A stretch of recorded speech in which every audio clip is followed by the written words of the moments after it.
The winter sleet struck Astrid's face like needles as she leapt from the listing ferry into the churning, muddy waters of Ash River's main street. Her leather satchel landed with a heavy splash, followed by the oiled map case she clutched against her chest like a sacred relic. The Platte had been rising for 3 days straight, transforming the ramshackle frontier settlement into a maze of floating debris and half-submerged buildings. She stumbled forward through knee-deep water, her wool traveling dress already soaked through green eyes, scanning the weathered storefronts for any sign of the man she'd traveled 400 miles to find.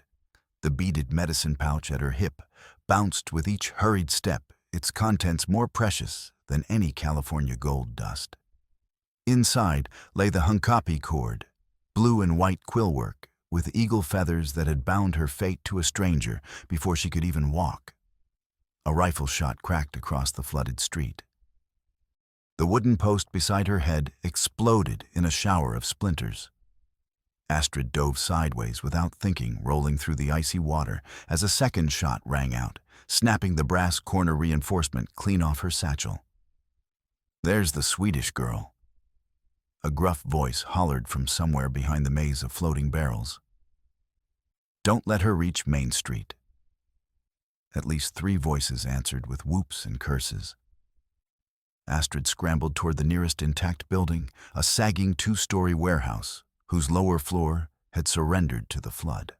Her waterlogged skirts tangled around her legs as boots splashed heavily behind her, gaining ground with each desperate stride. She yanked open the warped door and tumbled inside, gasping for breath that came in sharp white puffs. The interior was dim and cold, lit only by gray winter light filtering through gaps in the board walls. Muddy water lapped at the floor planks like a living thing, and an overturned pot-bellied stove provided the only substantial cover. That's when the shadow moved in the corner. "You bring trouble with you, woman." The voice emerged from the darkness, like distant thunder, low, steady, with the careful cadence of a man who chose his words like a hunter choosing ammunition. Astrid looked up to see a tall figure step from behind a stack of grain sacks, and her breath caught. He was Lakota, that much was immediately clear from his features and bearing. Late 20s, she guessed, with the kind of raw-boned, weathered look that came from years of frontier living. His black hair hung loose past his shoulders, held back by a strip of beaded leather. He wore a patched buckskin coat over dark wool trousers and boots that had walked 1,000 miles. But it was his eyes that held her dark as coffee, wary as a wolf's, holding the kind of careful alertness that came from too many betrayals. "Are you Coda?" she whispered, fumbling with the leather strings of her medicine pouch. He didn't answer immediately, just pulled her down behind the stove as another shot punched through the thin wall above them. His shoulder brushed against hers in the cramped space, solid warm, despite the cold smelling of leather and wood smoke. "Stay low," he murmured, his voice barely audible. "Keep quiet." Outside, she could hear at least 3 men reloading with practiced efficiency. "Blast it, Harlan," she went into the old warehouse. "Then we smoke her out like a prairie dog." Mallory said bring her back breathing, but he didn't specify condition. Astrid's fingers closed around what she'd been searching for, the braided cord of sinew and trade beads woven in the distinctive geometric pattern she'd memorized from Eric's careful drawings. Blue and white quillwork with eagle feathers worked into the braid exactly as her adoptive father had described during those long Minnesota winters when he told her stories of the family she'd lost and the one that had saved her.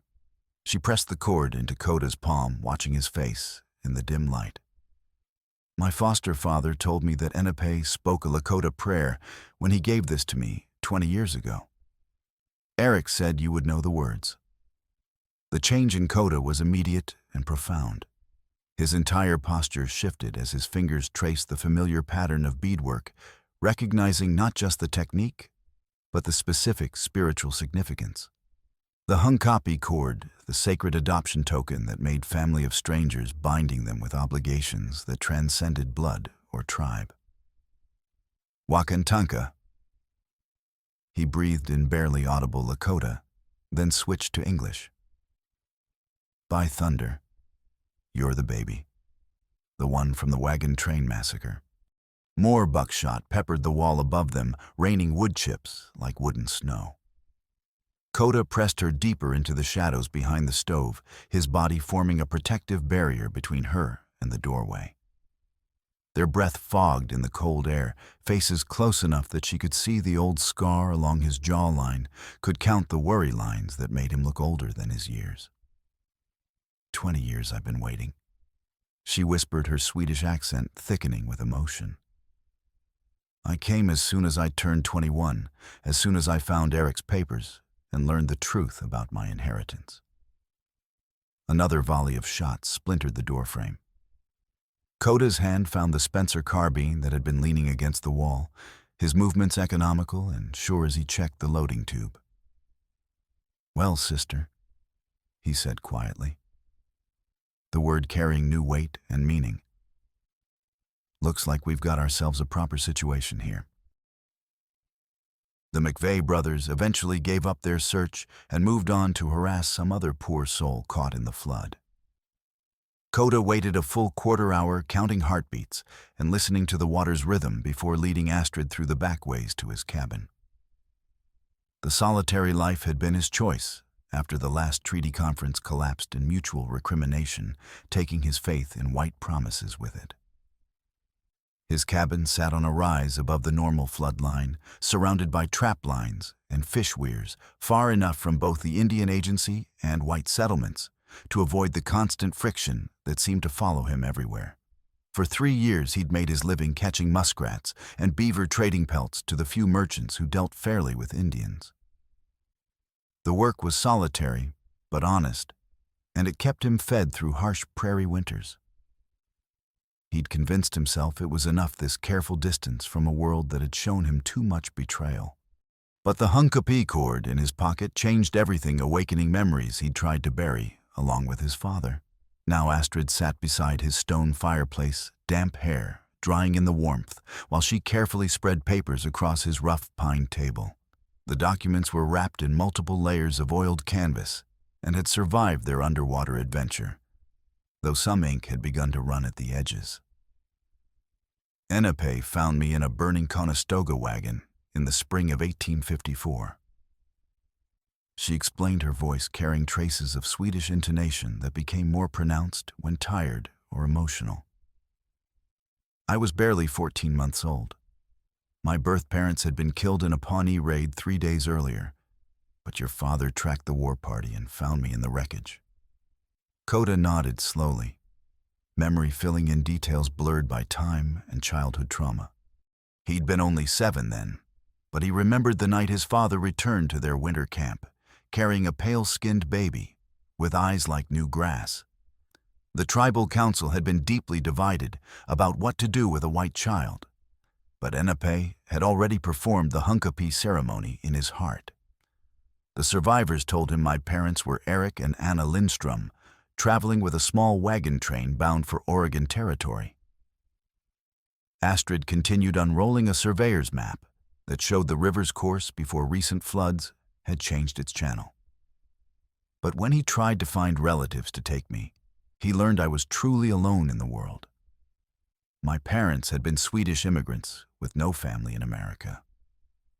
The weight of that solitude settled in Coda's chest. He understood what it meant to be truly alone, cut off from the connections that gave life meaning. "So, he took me to Fort Laramie," she said, pointing to a section of the map marked with official seals. "Made everything legal under territorial law with a traveling notary. But more than that, he claimed 200 acres of prime bottomland as my inheritance. The finest farmland in 3 counties, rich black soil that floods gentle every spring and holds water through the driest summers." The map showed a horseshoe bend in the Platte, where cottonwoods grew thick and the earth was deep enough to grow anything. Coda had hunted rabbits there as a boy, before the settlers arrived with their plows and fence posts, before everything familiar had been carved up and sold to the highest bidder. But as he studied the map more closely, troubling thoughts began to surface. He'd passed through that area recently, checking trap lines after the flood receded. The land was covered with Reed's railroad improvements, now fenced off, posted against trespassers, with a new switching yard where the old cottonwood grove used to stand. The original papers disappeared from the territorial office 2 years ago, Astrid said, pointing to a section of the document where an official seal had been carefully removed. But Eric Lundgren was a methodical man. He kept copies of everything important in his tool chest. I found them after he died last winter, along with letters that explained why he'd never told me the full truth. She pulled out another document, this one bearing a clear thumbprint in faded brown ink.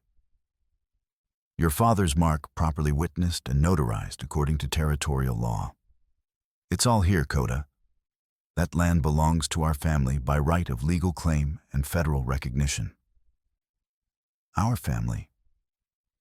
The words hit him like a splash of cold river water, awakening something he'd thought was dead and buried. Coda had been alone for so long that he'd forgotten what it felt like to belong to something larger than his own survival. In the silence that followed, he found himself studying this extraordinary woman who had appeared in his life like a comet blazing across the night sky. There was steel beneath her civilized manners, the kind of quiet determination that had carried her people across an ocean and halfway across a continent. But there was also something else, a carefully controlled desperation that spoke of recent loss and the kind of grief that could drive someone to risk everything on the words of a dead man and the faith of a stranger. There's more, isn't there? He said quietly. Something you haven't told me yet. Astrid's composure faltered for just a moment, revealing the raw pain beneath. My foster brother Niels was murdered 4 months ago. Shot down in his own general store in Minneapolis because he refused to sign a falsified debt agreement with one of Reed's representatives. Coda's jaw tightened. The pattern was becoming clear: systematic elimination of anyone who stood in Reed's way. The sheriff ruled it a robbery gone wrong. She continued, her voice hardening with anger. But nothing was missing from the till, and Niels had written to me about threats he'd been receiving. Men asking questions about our family history, about papers Eric might have left behind. So you came here, Coda said carefully. To a man you've never met in country that's fixing to tear itself apart, carrying nothing but old papers and childhood stories. I came to honor a promise, Astrid corrected firmly. But I also came with a proposal that might benefit both of us. She met his eyes across the table, and he saw steel beneath the civilized manners. Marry me. Coda nearly choked on his coffee-hot liquid, burning his throat. What in the name of... Not for love, she said quickly, raising her hands. For law. Territorial courts don't recognize the property rights of unmarried women, especially when they're challenging established railroad claims.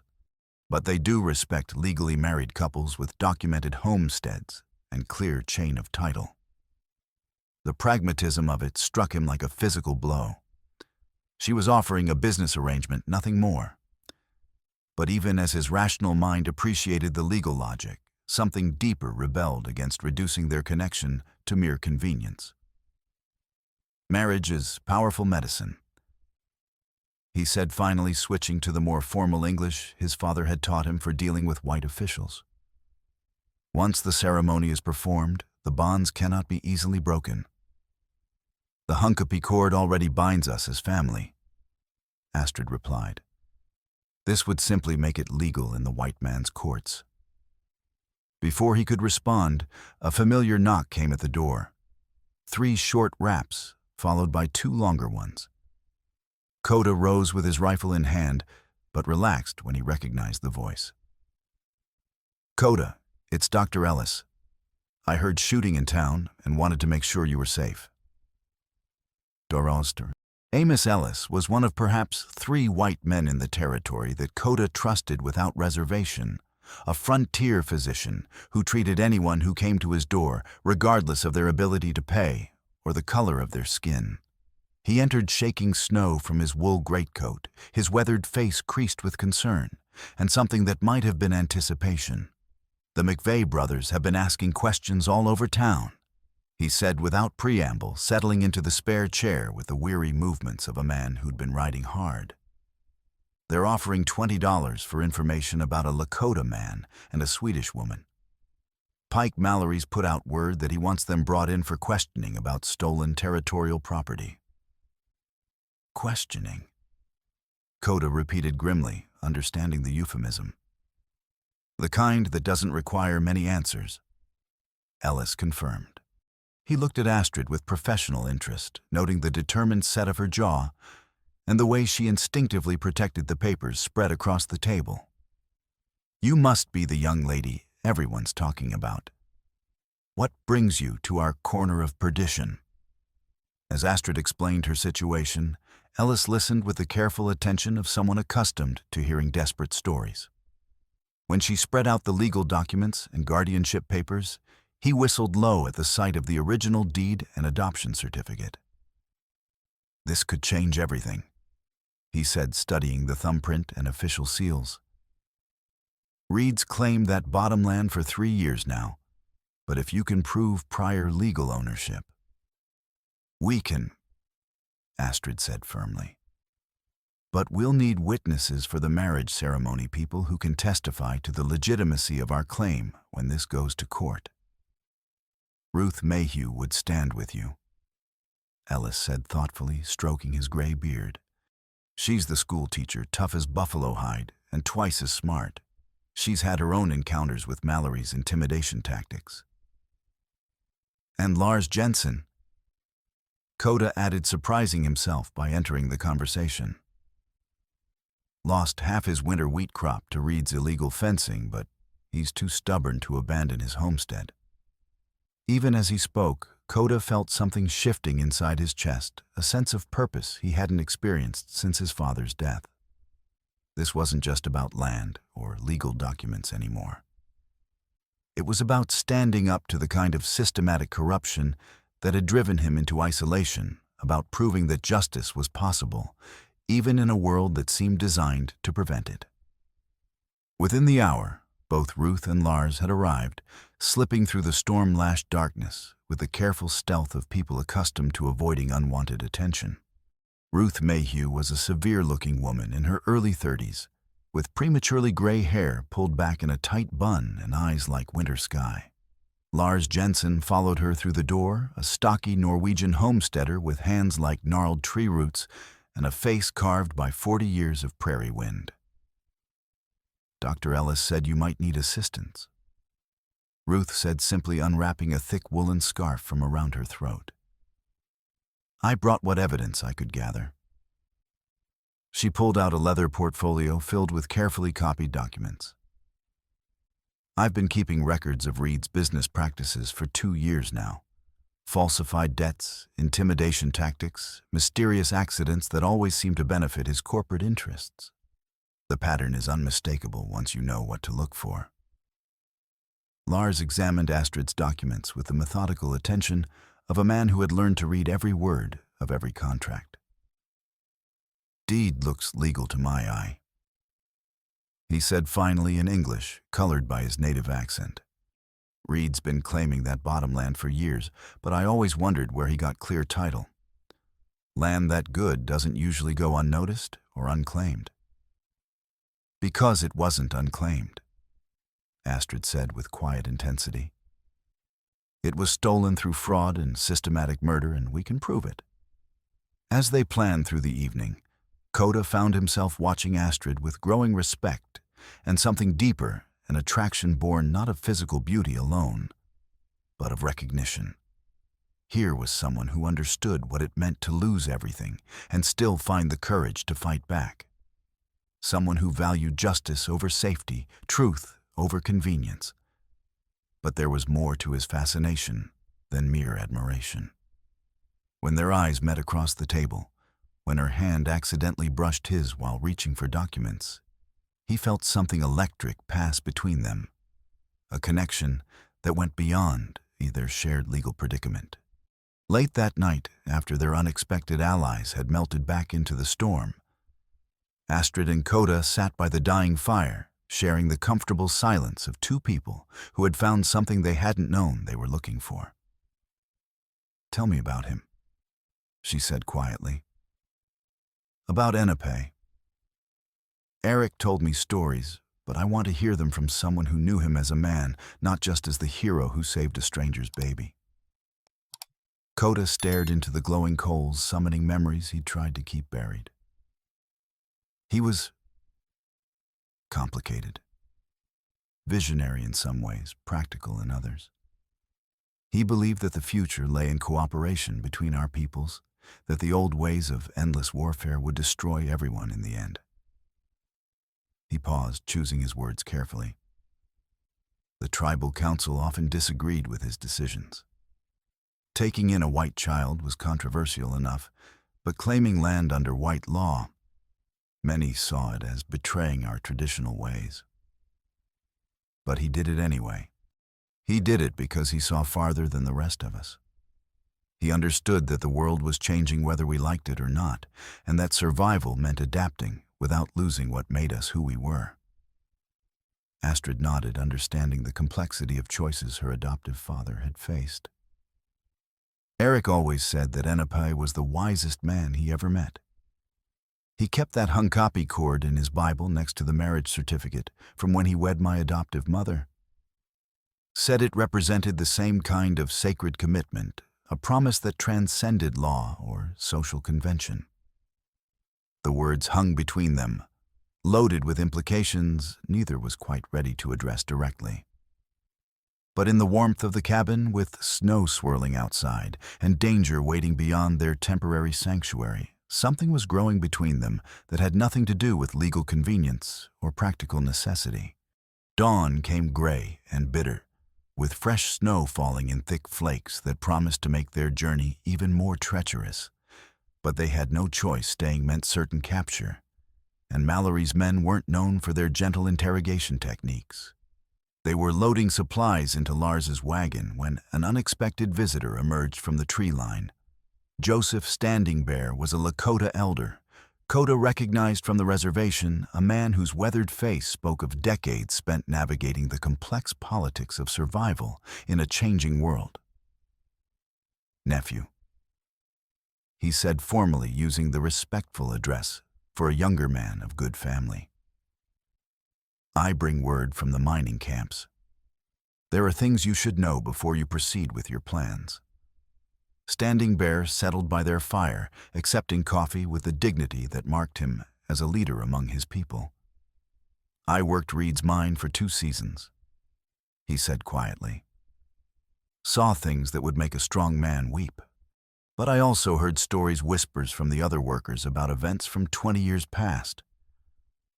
Coda felt a chill that had nothing to do with the weather. "What kind of stories, Uncle?" "Stories about a wagon train attack that was not what it seemed.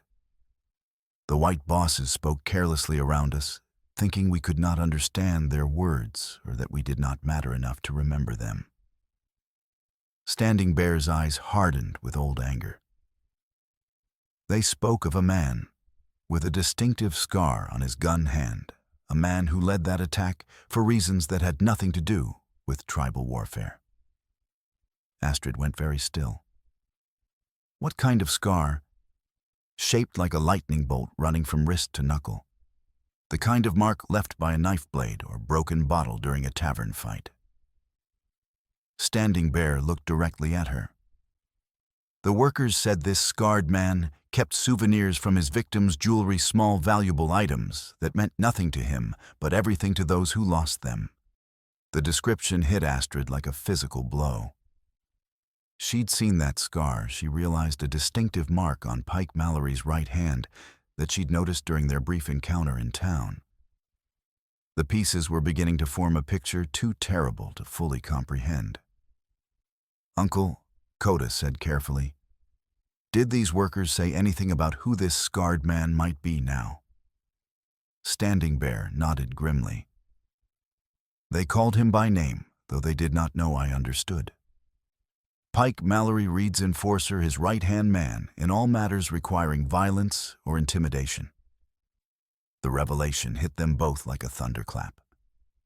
If Standing Bear was right, then Pike Mallory hadn't just been hired to eliminate them.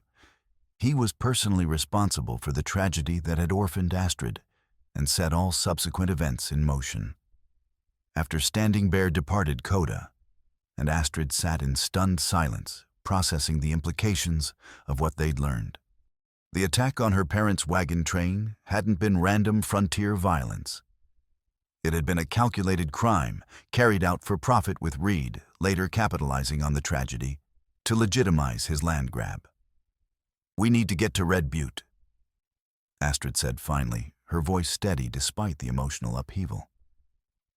"If there's evidence of the original survey markers, if we can find Dr. Peary's records, it won't just be about land anymore," Coda observed quietly. "This is about justice for your parents, for my father, for everyone Reed and Mallory have destroyed over the years." The journey to Red Butte proved more treacherous than they'd anticipated, not just because of weather and pursuing enemies, but because of the emotional weight of what they'd learned. As they traveled through increasingly difficult terrain, both of them were processing the implications of Standing Bear's revelations. They were forced to take shelter for the night in an abandoned line shack, a crude structure that had once housed cattle workers during summer months. With snow piling against the walls and wind howling through gaps in the chinked logs, they huddled around a small fire, built from broken furniture and roof shingles. "Tell me about Eric," Coda said, as they shared a meager meal of hardtack and preserved meat. "What kind of man raises another man's child as his own, teaches her skills that most people would consider inappropriate for a young lady?" Astrid smiled for the first time in days, memory softening the harsh lines that grief had carved around her eyes. "He was a furniture maker by trade, but a philosopher by nature. Lost his wife in childbirth before he found me.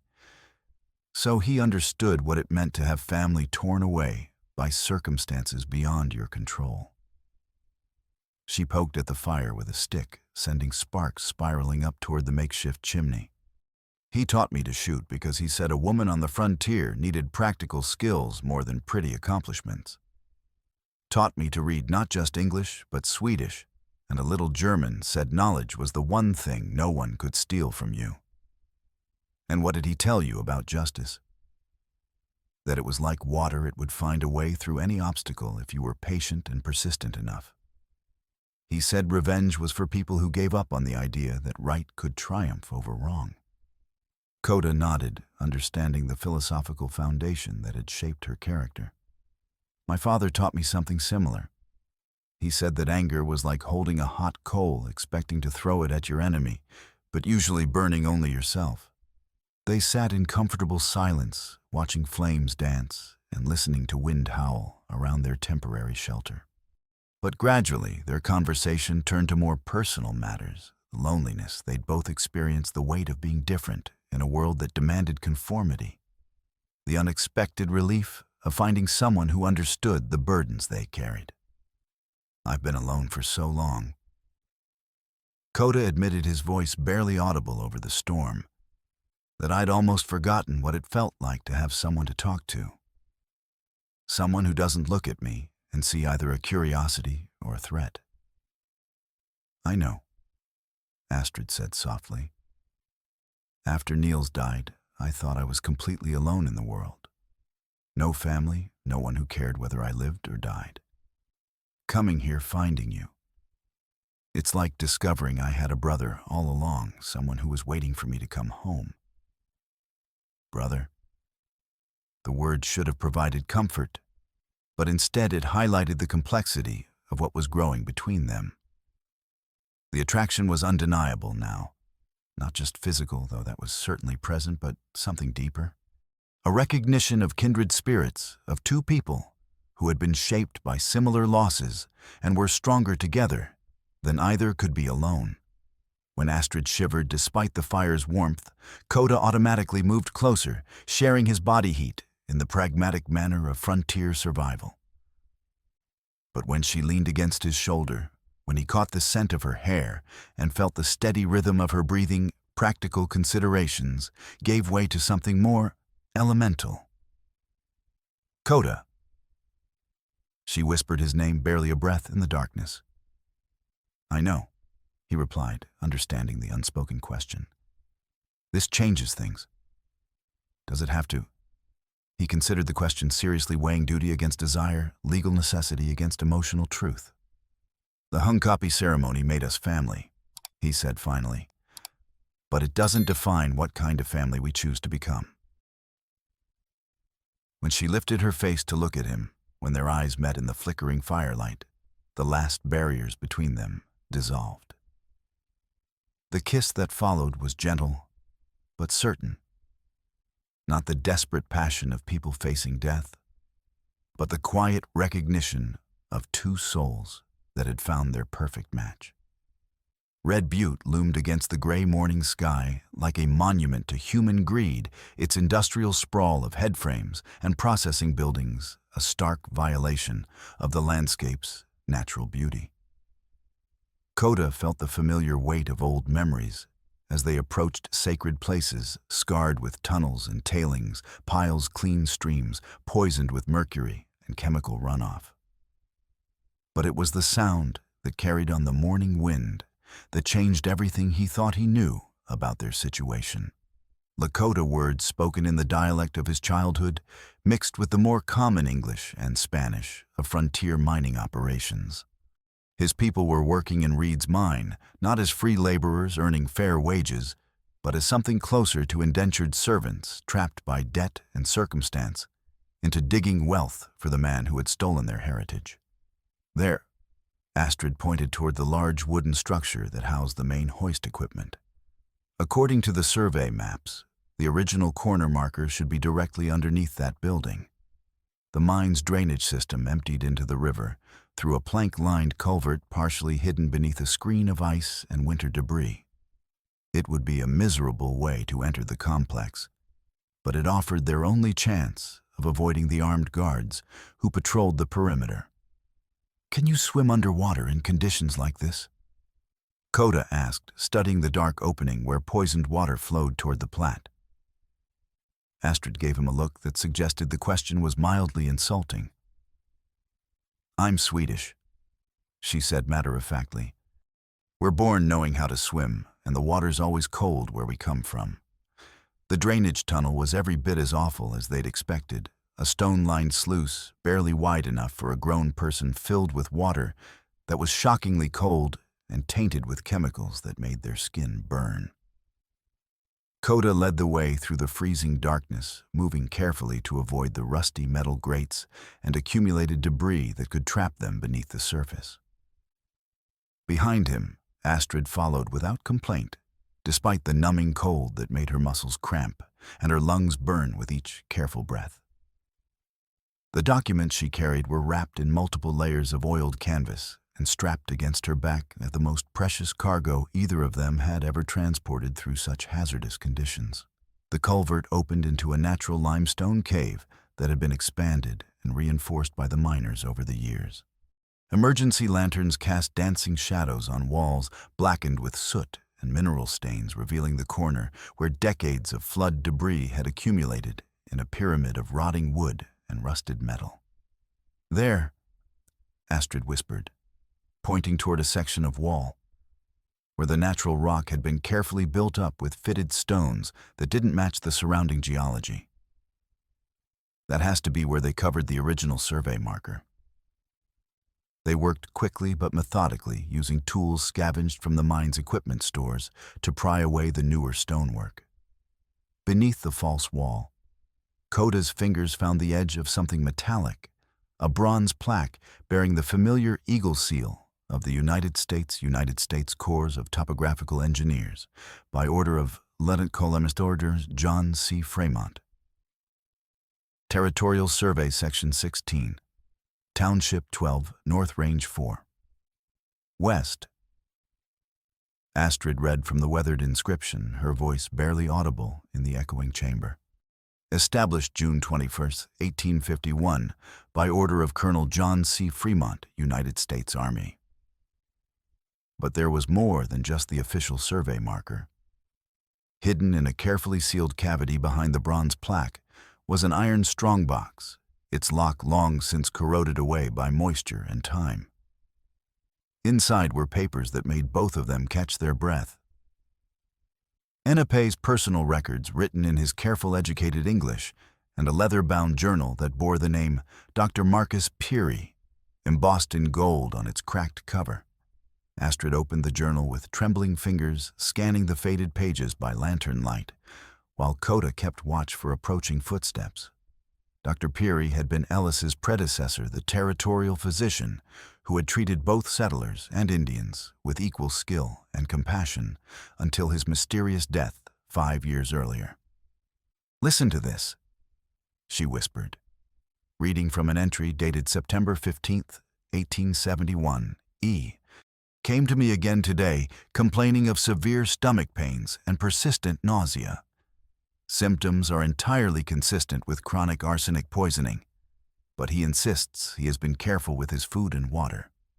Suspects PM of doctoring his coffee during their ongoing land negotiations.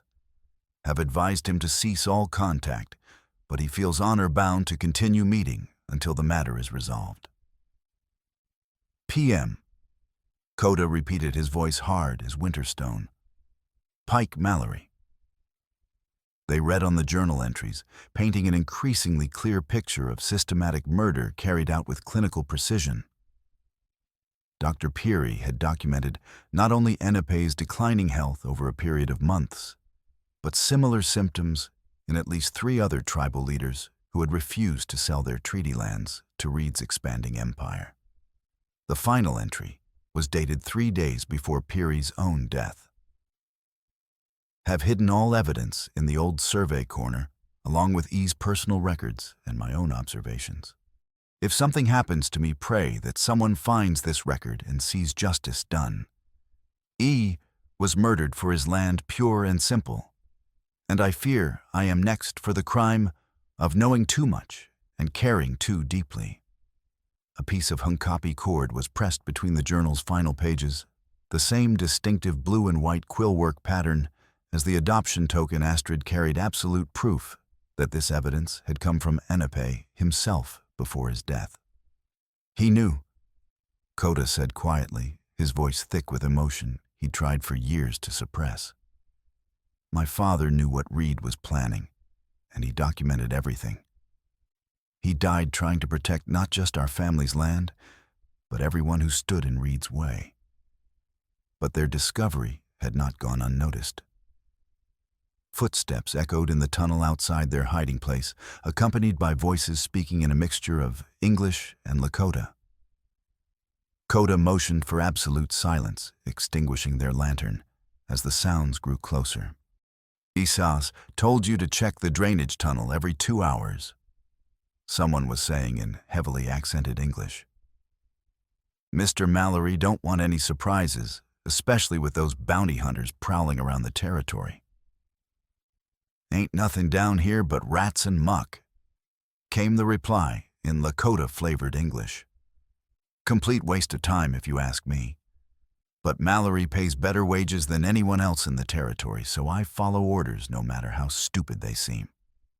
The voices faded as the guards moved on, but their brief appearance served as a stark reminder of how precarious their situation had become. They were trapped underground, with evidence that could destroy Reed's entire criminal enterprise, but only if they lived long enough to present it to someone with the authority and integrity to act on it. "We need to get out of here," Astrid whispered carefully, wrapping the journal and Ennepe's papers in waterproof canvas. But as they prepared to retrace their path through the drainage tunnel, the sound of running feet filled the chamber. Someone had discovered their entrance point and was raising the alarm throughout the mine complex. "This way," Coda said, leading her deeper into the workings rather than back toward their compromised escape route. They emerged into a vast underground chamber where Lakota miners worked by lamplight and their faces streaked with dust and exhaustion. Their movements showing the careful efficiency of men who had learned to survive in an environment that killed the careless or unlucky. When they saw Coda, several of them straightened in recognition, their expressions shifting from wariness to something approaching hope.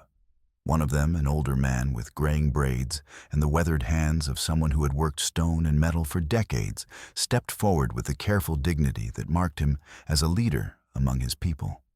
"Enepe's son," he said in formal Lakota, using the respectful address reserved for family members of honored dead. "We heard rumors that you had died in the recent flooding." "Not yet," Uncle Coda replied in the same language, using the honorific appropriate for an elder. "But Reed's hired guns are close behind us, and they're not interested in taking prisoners for questioning." The old miner's eyes hardened with an anger that had been years in the building. "We know what Reed has done to our people, what Mallory has done. But speaking against them means losing our jobs, and our families need the wages to survive another winter. Then help us prove the truth in a court of law," Astrid said, surprising them all by speaking in carefully pronounced but grammatically correct Lakota. "We have evidence that could bring down their entire operation. But we need witnesses, men brave enough to stand up and tell what they have seen with their own eyes."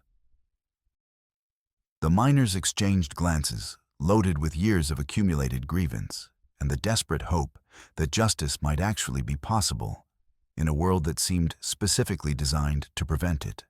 Finally, the old man nodded, with the gravity of someone making a decision that would affect not just himself, but his entire extended family. "I am Joseph Standing Bear," he said, switching to English for Astrid's benefit. "There is another way out of these tunnels, something the white bosses don't know about, because we dug it ourselves in our own time with our own tools."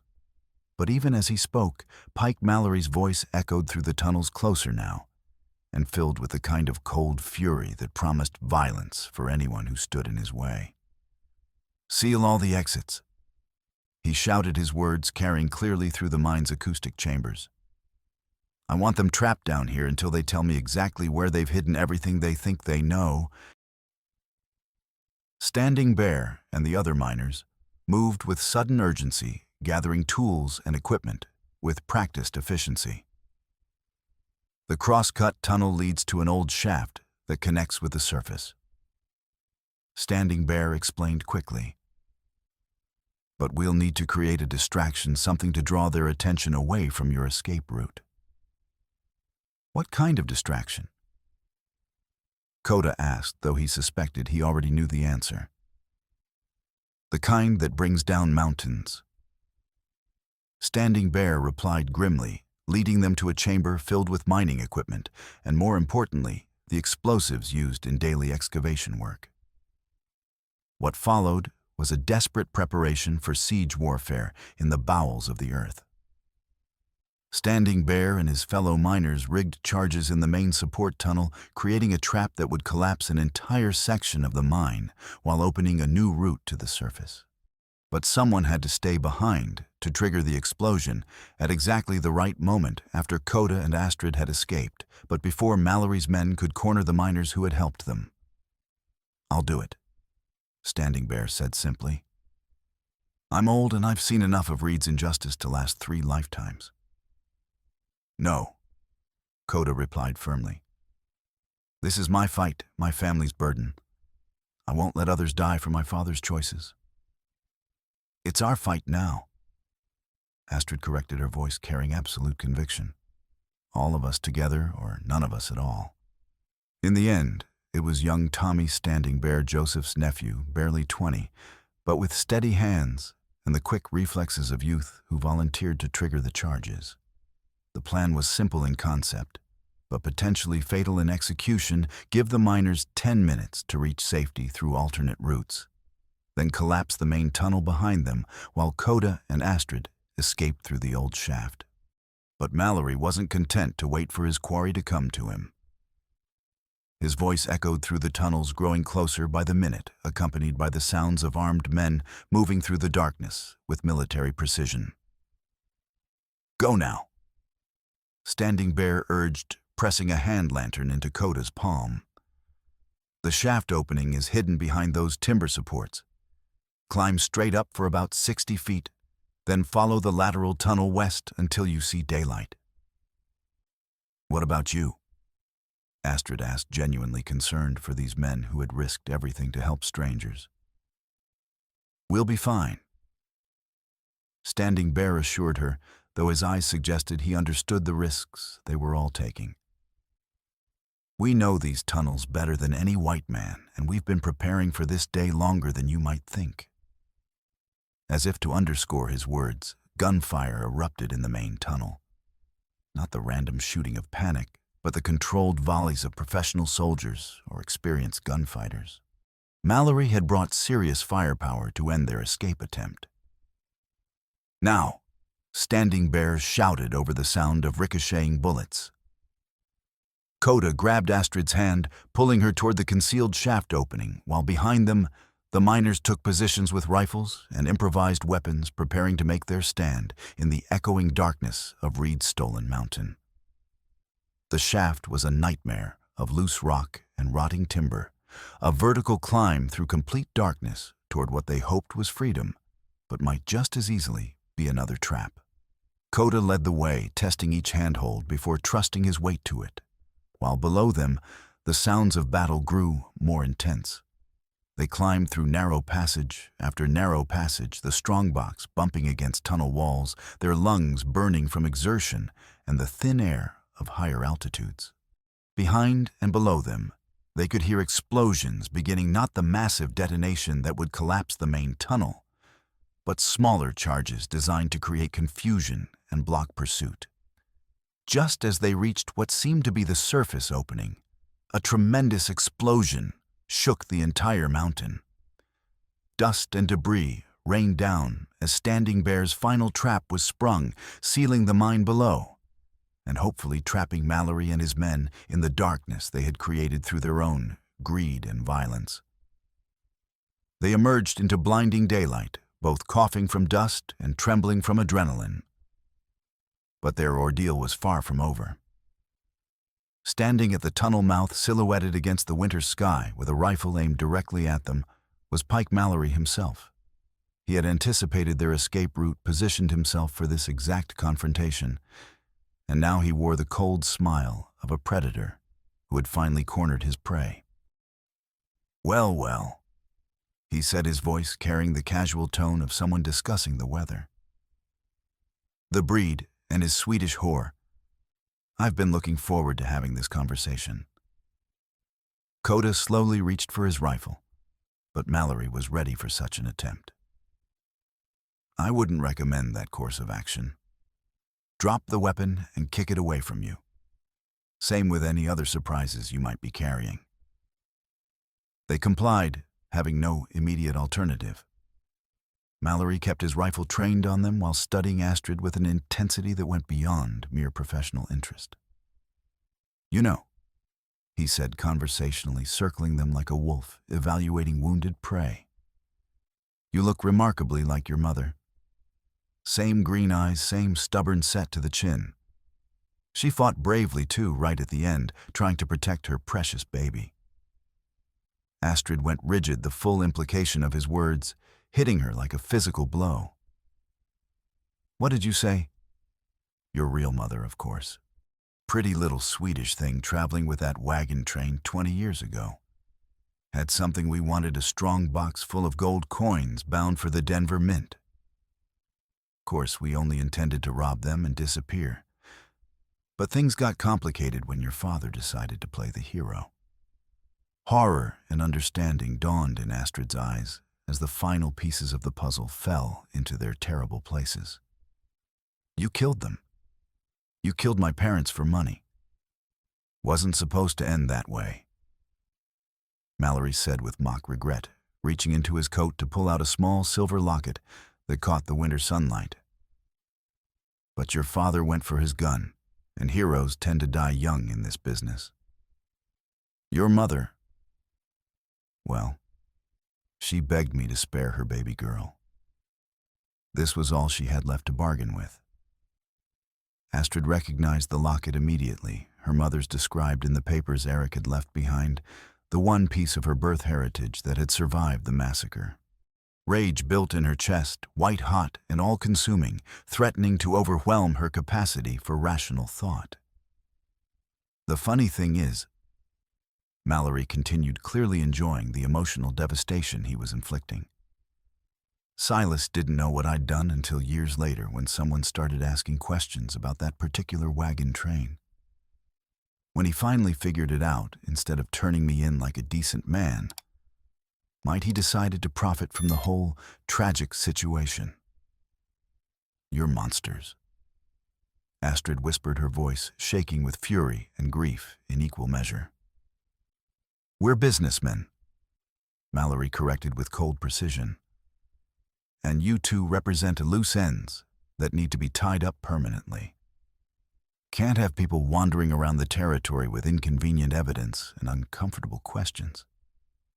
But he had made the critical error of focusing entirely on Astrid's emotional reaction instead of maintaining proper awareness of Coda's position and capabilities. The Lakota warrior had been slowly shifting his weight, preparing for exactly this kind of opportunity. And when Mallory's attention was completely absorbed by his victim's anguish, Coda struck with the speed and silence his father had taught him. They went down together in a tangle of limbs and curses, fighting desperately for control of the rifle, while rolling across the rocky ground outside the tunnel entrance. Mallory was larger and heavier, but Coda was quicker, and more importantly, he was fighting not just for his own life, but for justice, for family, for everything his father had died trying to protect. The rifle discharged harmlessly into the sky as they struggled, the report echoing across the mountainside like thunder. Then Mallory managed to break free of Coda's grip, pulling a long knife from his boot with practiced efficiency. He slashed wildly the blade, catching Coda across the ribs and opening a red line through his shirt. Astrid screamed a warning, but Coda was already moving, grabbing a loose rock and bringing it down on Mallory's wrist with bone-crushing force. The knife went flying into the snow, but Mallory wasn't finished. His left hand emerged from a shoulder holster with a concealed pistol, the kind of backup weapon favored by professional killers.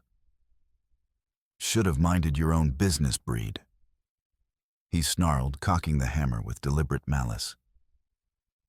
Should have stayed hidden in your cabin like a good little Indian and let sleeping dogs lie. That was when Astrid acted with the fluid precision Eric had drilled into her since childhood.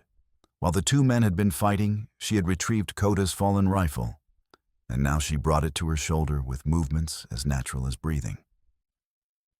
Pike, she called, her voice cutting through the mountain air like a blade.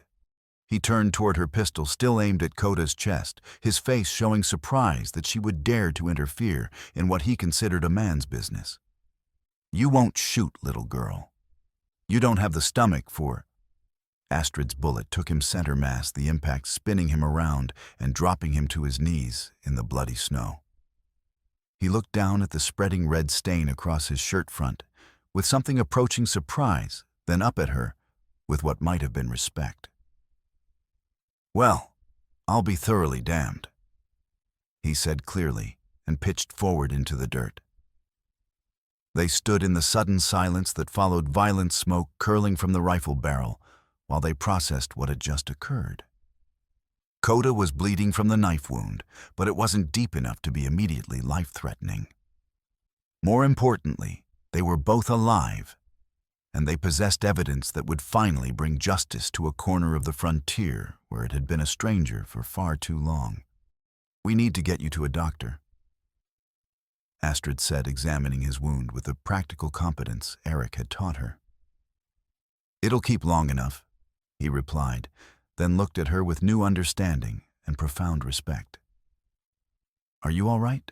I mean, really all right? She was still processing the revelation about her parents' death, about Mallory's direct role in the tragedy that had shaped her entire existence.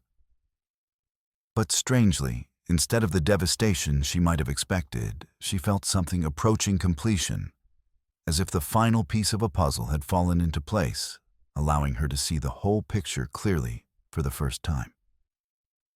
"I'm fine," she said, and discovered that she meant it completely. "Better than fine. We have everything we need now, evidence, witnesses, justice for everyone they've hurt over the years." As they made their way down the mountainside, carrying the strongbox and its precious contents toward whatever uncertain future awaited them, Dr. Ellis appeared with a wagon, apparently alerted by the sound of explosions and gunfire echoing across the valley. "Good Lord," he said, taking in their battered appearance and the body they left behind. "What happened up there?" They told him everything while he examined Coda's wound and pronounced it painful but not serious. As the wagon rolled toward Fort McPherson, Astrid sat beside Coda, their shoulders touching, sharing warmth and comfort, and the profound relief of people who had survived something that should have killed them. "When this is over," Coda said quietly, his voice barely audible over the sound of wagon wheels on frozen ground. "When justice is done, and we're free to make our own choices without legal complications, will you still want to marry me?"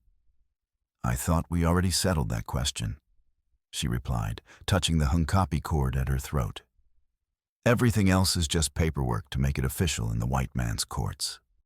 The kiss that followed was gentle, but absolutely certain, a promise made not in desperation or legal necessity, but in the quiet certainty of two people who had found their perfect match in the crucible of shared danger and emerging love. The federal courthouse in Cheyenne was packed far beyond its official capacity, with spectators standing in every available space, and crowds gathered in the street outside, sensing that they were witnessing a pivotal moment in territorial history. Word of the Reed case had spread throughout the region like wildfire, drawing homesteaders and tribal representatives, railroad workers, and ordinary citizens who understood that the outcome would determine whether corporate power or constitutional law would govern their future. Judge Harrison Blackwood was a thin, severe-looking man with steel-gray hair and the uncompromising demeanor of someone who had spent 30 years interpreting federal law on the frontier without fear of political consequences or corporate intimidation. He had arrived from Denver with a reputation for absolute fairness and complete intolerance for the kind of systematic corruption that had infected territorial courts throughout the West. "This court will come to order," he announced, his voice cutting through the murmur of conversation like a well-honed blade. "We are convened to examine charges of fraud, conspiracy, and accessory to murder against Mr. Silas Reed and his various associates." Reed sat at the defendant's table, surrounded by an impressive array of legal representation, still maintaining the dignified bearing of a successful businessman, despite the mounting weight of evidence against him. Pike Mallory was dead killed while resisting arrest, according to the official federal report, his body serving as mute testimony to the violent methods that had sustained their criminal enterprise. Coda and Astrid occupied seats in the front row, their testimony having provided the crucial foundation for the prosecution's case. The iron strongbox that had started their desperate journey now sat prominently on the evidence table, its contents organized into neat stacks of documents that told a comprehensive story of systematic criminal enterprise spanning more than 2 decades. The prosecution began methodically building their case through careful presentation of evidence and witness testimony. Dr. Ellis took the stand, at first testifying with quiet authority about the suspicious circumstances surrounding Dr. Peary's death and the consistent symptoms of arsenic poisoning he had observed in several tribal leaders over the years. The pattern was unmistakable to anyone with proper medical training. Ellis said firmly, his voice carrying clearly throughout the packed courtroom, "These men did not die of natural causes or common frontier accidents. They were systematically murdered slowly and deliberately by someone with regular access to their food and drink over extended periods. Ruth Mayhew followed her testimony, supported by the carefully documented evidence she had risked her life to gather. Despite her arm still being in a sling from Mallory's brutal assault, her voice never wavered as she described the reign of terror that had gripped not just Ash River, but dozens of similar communities throughout the territory. Families were driven from their homes at gunpoint. She testified, her words carrying the weight of personal witness. Honest citizens were intimidated into silence or eliminated outright. Anyone who questioned Mr. Reed's business methods found themselves facing trumped-up legal charges or experiencing mysterious accidents that always seemed to benefit Reed's expanding corporate interests. But it was Joseph Standing Bear's testimony that truly electrified the courtroom and captured the attention of newspaper reporters who had traveled from as far away as Chicago and San Francisco to cover the trial. The old Lakota miner spoke with quiet dignity about the systematic oppression of his people, the environmental destruction of their sacred sites, and the pattern of broken promises that had become the hallmark of Reed's business dealings. Enepe was my friend and my brother in all the ways that matter, he said simply, his weathered hands folded calmly in his lap. He trusted the white man's law, believed in the papers they made him sign, thought that justice was possible if you followed the proper procedures, and maintained faith in the system. For that trust and hope, he was poisoned like a prairie dog. For believing in your legal system, he died alone and in agony, betrayed by the very institutions he had tried so hard to respect. Several other miners testified about conditions in Reed's operations, about the systematic cheating of workers, and the violent suppression of any attempts to organize for better treatment. Their words painted a picture of industrial feudalism that shocked even the most cynical observers. When Coda took the witness stand, the entire courtroom fell into absolute silence. He spoke with measured dignity about his father's character, his lifelong commitment to peace between the races, and his belief that the future lay in cooperation and mutual respect, rather than endless conflict and mutual destruction.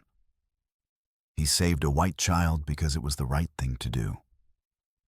Coda said, his dark eyes finding Astrid among the spectators. He made her family because he understood that kinship isn't about blood or birth, it's about choice. The choice to stand by someone when the whole world stands against them, to share both burden and blessing, regardless of where you were born or what color your skin happens to be. But it was the revelation about Pike Mallory's role in the original wagon train massacre that provided the trial's most dramatic and emotionally devastating moment.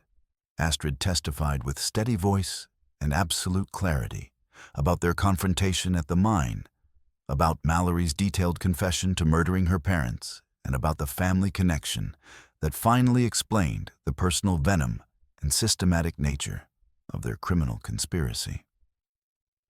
Pike Mallory didn't just work for Silas Reed. She said, her clear voice carrying to every corner of the packed courtroom. He was Reed's younger brother, and he killed my parents 20 years ago in a wagon train robbery that Reed later used to justify stealing our family's legally claimed land. They turned a personal crime into a business opportunity, and they've been profiting from murder and fraud ever since.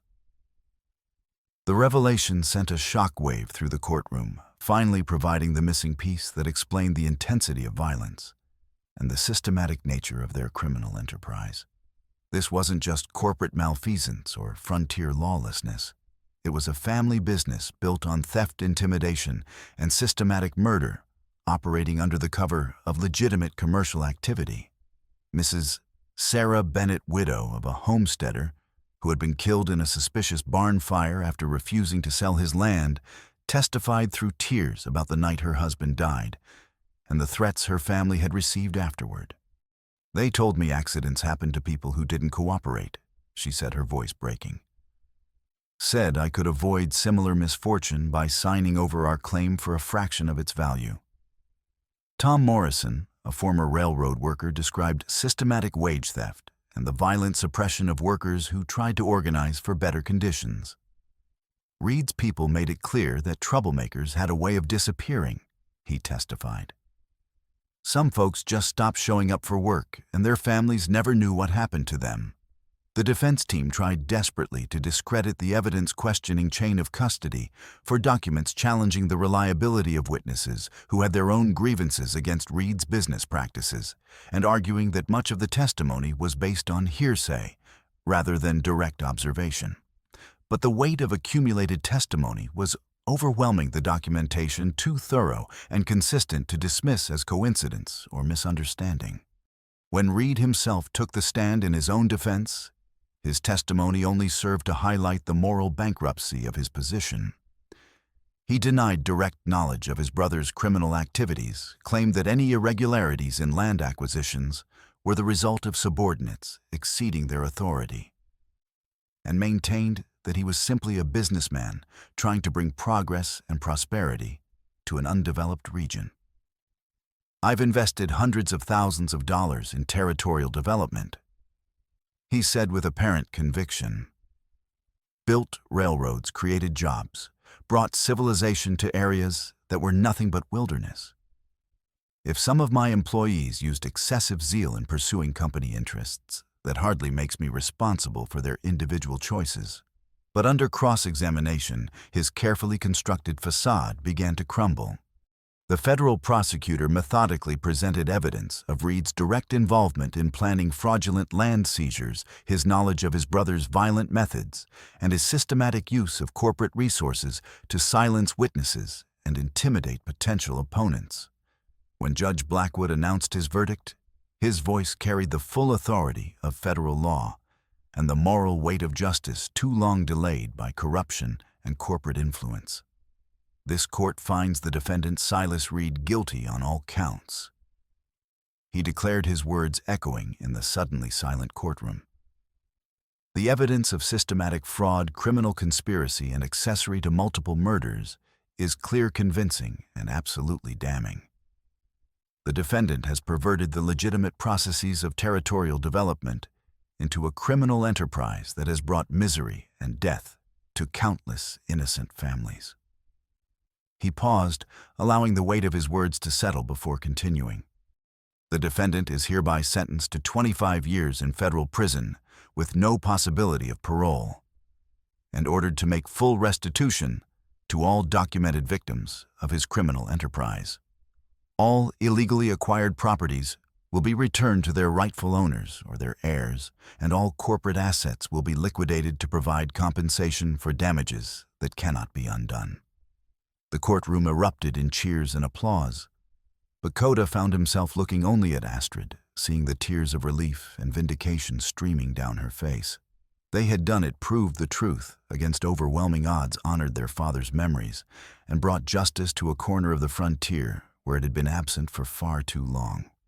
As the crowd began to disperse and reporters rushed to file their stories with newspapers across the nation, Lakota and Astrid found themselves standing together in the gradually emptying courtroom, and the weight of their shared ordeal finally lifting from their shoulders like a physical burden being removed after years of carrying it. "What happens now?" Astrid asked, her voice soft with exhaustion and relief. "Now we go home." Lakota said simply, the word carrying new meaning and infinite promise. "Back to the land my father claimed for our family, back to the life we've earned the right to live in peace and prosperity." She nodded, understanding that home meant something completely different now than it had when she'd first stepped off that ferry into the flooding streets of Ash River. Home was the choice they had made to stand together, the bond forged in shared danger and tempered by mutual sacrifice and growing love that had proven stronger than law, tradition, or social convention. Outside the courthouse, snow was beginning to fall again. But this time, it looked like a blessing rather than a curse, clean and white, and full of the promise of new beginnings in a land where justice had finally triumphed over corruption and corporate greed. 2 years later, the homestead had been transformed from a dream preserved in legal documents into a thriving reality, carved from the rich bottomland along the Platte River. Lakota had built a substantial cabin of hewn logs and carefully fitted stone with a wide front porch facing east toward the sunrise, and windows large enough to flood the interior with prairie light throughout the long summer days and provide warmth during harsh winter months. Astrid had established extensive gardens behind the house, neat rows of vegetables that provided not only food for their own table, but surplus for trade with their growing community of neighbors. The money from Reed's court-ordered restitution had allowed them to purchase breeding stock and improved implements of the day steel plows, reapers, and seed drills, laying the solid foundation for an agricultural operation that could support not just their own family, but the expanding community of mixed settlers who had been granted land as part of the comprehensive legal settlement. The railroad still ran through their property, but now it paid fair rental fees according to federal court order, providing steady income that supplemented their farming and ranching operations. Lars Jensen had claimed the section immediately to the north, working it on shares until he could afford to buy it outright from the Territorial Land Office. Ellis and Ruth had married in a ceremony that brought together settlers and tribal representatives in an unprecedented display of frontier unity and mutual respect. Joseph Standing Bear and several other Lakota families had been granted individual homesteads as part of the restitution settlement, creating a genuinely integrated community that challenged every assumption about racial relations on the frontier. There were still tensions, of course. Generations of mistrust and cultural misunderstanding didn't disappear overnight, but there was also hope. And perhaps that was the most important foundation for building something better than what had come before. Lakota stood on his front porch in the early morning light, watching Astrid feed the chickens they had purchased from a traveling merchant the previous spring. She wore a simple dress of blue calico and a sunbonnet that framed her face, looking every inch the frontier farmer's wife. But the Spencer rifle still hung above their fireplace, and both of them maintained the skills and alertness that had kept them alive during their desperate flight from injustice. The territory was a more civilized place since Reed's conviction and the systematic exposure of the corruption that had infected local government. But it was still the frontier, still a place where self-reliance and personal courage mattered more than social standing or inherited wealth.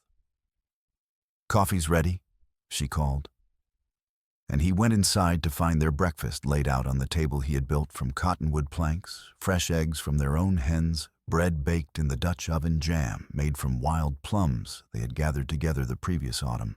Simple food, but it tasted like prosperity and security to people who had known hunger, cold, and the constant threat of violent death.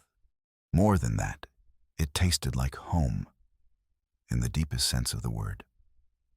Not just a place to live, but a life built through shared effort, mutual devotion, and the daily choice to stand together, regardless of what challenges the world might present. "Letter came yesterday," Astrid said, handing him an envelope bearing the official seal of the territorial capital. "From Judge Blackwood." Lakota read it while he ate, his expression growing thoughtful as he absorbed the contents and considered the implications. "He wants me to accept appointment as a federal marshal," he said finally. "Help maintain order in the integrated community, serve as a bridge between tribal law and territorial justice systems." "What do you think about that?" He considered the question, seriously weighing public duty against private happiness, the call to service against the peaceful life they had built together. The old Lakota, the man who had lived in bitter isolation after losing faith in white society's promises, would have refused such an appointment without hesitation. But the man he had become through their shared trials understood that some gifts came with obligations that couldn't be ignored in good conscience. "I think my father would say that those who have been given much are expected to give much in return," he said slowly, watching steam rise from his coffee cup. "We've been blessed with justice, with this land, with each other. Maybe we owe it to others to help them find the same opportunities for peace and prosperity." Astrid nodded, having reached similar conclusions through her own reflection on their responsibilities to the community that had supported them during their darkest hours. Ruth had already approached her about establishing a legal aid society to help homesteaders navigate the complex maze of territorial law and federal regulations that governed land ownership and civil rights. Together, she asked, echoing the question that had become their touchstone and promise. Together, he confirmed without hesitation. They finished breakfast in comfortable silence, then walked out to check the morning trap lines along the creek that bordered their property. The water ran clear and cold, no longer tainted by mining runoff since Reed's operation had been shut down, and the affected areas remediated according to court-ordered cessation of dumping bonds for reclamation and community cleanup under the marshal's supervision, that were still evolving as the nation learned to balance industrial development with conservation. As they worked side by side, maintaining the traps and checking the fish weirs that supplemented their diet with fresh protein throughout the year, Astrid found herself thinking about the incredible journey that had brought them to this place of peace and abundance. The desperate flight through flood and blizzard, and the violence and fear that had marked their early days together, and the gradual building of trust and partnership that had evolved into something deeper and more enduring than either had dared to hope for when they first met in that flooded warehouse. "Do you ever regret it?" she asked as they reset a beaver trap in the shallow water near the bank. "The way we met the danger we faced together, the fact that our marriage began as a legal convenience rather than a traditional romantic courtship." Lakota considered the question while watching a red-tailed hawk circle high above the prairie, riding the thermal currents with effortless grace that spoke of perfect adaptation to its environment. "Hard to regret something that brought us to this place and this life," he said finally. "But I wouldn't want to live through those experiences again. Once was more than enough adventure for any reasonable lifetime." "Far more than enough," she agreed, laughing at the memory of their younger selves who had thought they could solve everything through determination and righteous anger alone. They walked back to the cabin, hand in hand, two people who had found each other in the crucible of frontier justice and chosen to build a life together based on mutual respect, shared values, and the simple recognition that they were stronger as partners than either could ever be as individuals. The sun was climbing toward its zenith, promising another warm day in what had turned out to be an excellent growing season that would provide prosperity for their entire community. There was work to be done. There was always work on a frontier homestead. But for now, it was enough to stand on their own land, looking out over the prairie grass that stretched to the horizon in every direction, knowing that they had earned their place in this harsh but beautiful country through courage, perseverance, and the fundamental choice to stand together when everything else seemed to be falling apart around them. The hunkapee cord that had initiated their partnership hung above the fireplace, now a constant reminder of the sacred bond that made family of strangers and relatives of those who chose to accept the obligations of kinship. Beside it hung their marriage certificate signed by Judge Blackwood himself and witnessed by Dr. Ellis and Ruth Mayhew, making legal and official what had already become true in their hearts through shared danger and emerging love. Some love stories begin with flowers and poetry, with carefully orchestrated courtship rituals and formal declarations of romantic intent delivered in parlors and gardens far from the harsh realities of survival. But this story had begun with gunfire and desperation forged in shared danger and tempered by the absolute necessity of trusting someone completely. When trust meant the difference between life and death, between justice and the triumph of corruption. It was perhaps a more solid foundation than romance alone could ever provide, the certainty that they had seen each other at their very worst and chosen to stay, that they had faced the ultimate test of partnership, and emerged not just intact, but stronger than before, bound together by something deeper than passion or convenience or social expectation. The frontier stretched out before them, rich with possibility and challenge in equal measure. And they would meet whatever came next, as they had met everything else together with courage and with the unshakable knowledge that some bonds are strong enough to withstand anything the world can offer in opposition. Their story was ending where it had begun, with two people who had chosen to become family, who had honored the promises made by previous generations, and who had proven that justice was possible, even in a world that seemed specifically designed to prevent it.